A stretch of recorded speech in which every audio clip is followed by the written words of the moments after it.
नेपाल में हिंसा थमने के बाद एक और बड़ी मुसीबत सामने आ गई।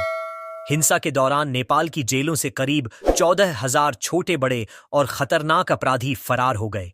यह आंकड़ा किसी भी देश के लिए डर पैदा करने वाला है। प्रदर्शनकारियों ने योजनाबद्ध तरीके से जेलों पर धावा बोला, दरवाजे तोड़े और कैदियों को निकाल कर अपने साथ ले गए। नेपाल की कई बड़ी जेलों में यह दृश्य एक साथ देखने को मिला। जेल के गेटों के बाहर हजारों लोगों की भीड़ थी और अंदर अफरा तफरी मची थी। जेल प्रहरी या तो भाग गए या भीड़ के सामने झुक गए और देखते ही देखते हजारों कैदी खुलेआम बाहर निकल गए।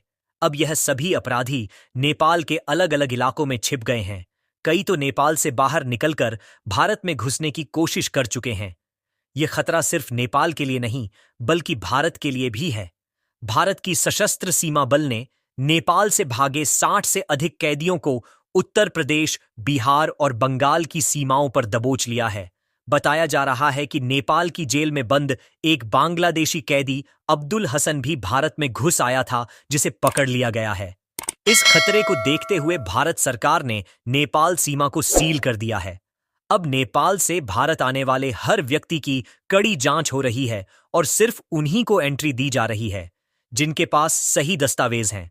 जिन पर शक हो रहा है उन्हें तुरंत हिरासत में लिया जा रहा है। भारत और नेपाल की करीब 1751 किलोमीटर लंबी खुली सीमा अब पूरी तरह निगरानी में है। सीमा पर सीसीटीवी कैमरे, ड्रोन और अतिरिक्त जवान तैनात किए गए हैं। नेपाल के सीमावर्ती गांवों में भी अब चेकिंग तेज कर दी गई है। सीमा चौकियों पर लंबी कतारें लग रही हैं। लोग घंटों जांच के बाद ही पार कर पा रहे हैं। दिलचस्प बात यह है कि बांग्लादेश और अब नेपाल में जिस तरह से हिंसा और प्रदर्शन हुए और जिस तरह वहां की सरकार और सेना ने बल प्रयोग किया, उसने पूरा देश हिलाकर रख दिया। नेपाल में 31 लोगों की मौत हुई, सैकड़ों घायल हुए। बांग्लादेश में भी शेख हसीना के आदेश पर गोली चलने के बाद हालात बिगड़ गए। देखते ही देखते दोनों देशों की सरकारें हिल गईं। प्रशासनिक ढांचा चरमरा गया। अगर आप ध्यान दें तो यह घटनाएं भारत के सीए आंदोलन और किसान आंदोलन की याद दिलाती हैं।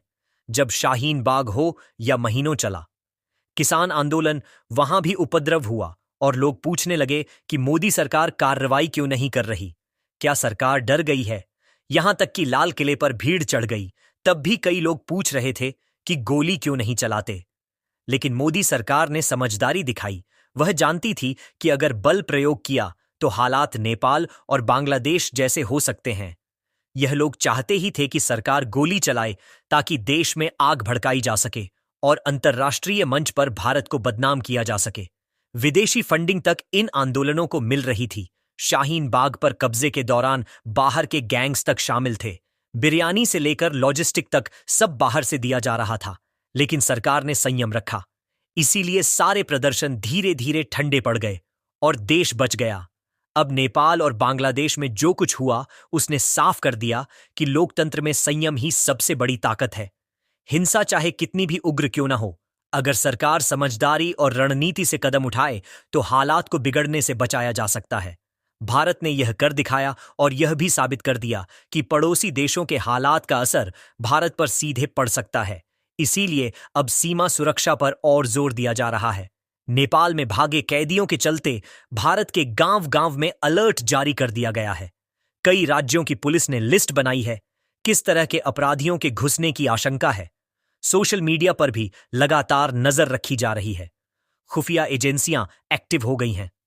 आज के हालात यह सिखाते हैं कि हिंसा किसी समस्या का समाधान नहीं है। बांग्लादेश और नेपाल में जो आग भड़की वह अंत में उन देशों की सरकार और जनता दोनों के लिए भारी पड़ गई।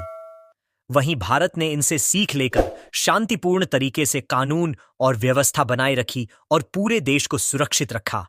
और अब अंत में दोस्तों, अगर आपको यह जानकारी पसंद आई हो तो इस वीडियो को अभी लाइक करें और हमारे चैनल को सब्सक्राइब करना बिल्कुल न भूलें, ताकि देश और दुनिया की ऐसी ही अहम खबरें और विश्लेषण आप तक लगातार पहुंचते रहें।